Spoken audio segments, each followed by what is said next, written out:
Ito yung ginawa natin ngayon guys. Ito sa kanya pinalitan ng uring gasket, singaw kasing cylinder head, saka i-carbonize na muna bago ibalik. Dalawang makina ito, ito yung isa.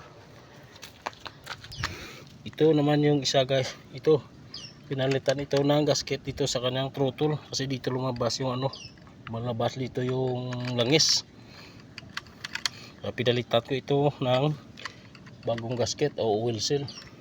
Kaya lang na gamitan ko ito ng cutting disc kasi hindi na ito matanggal guys, pero pinalitan ko na nakahanap ako ng luma.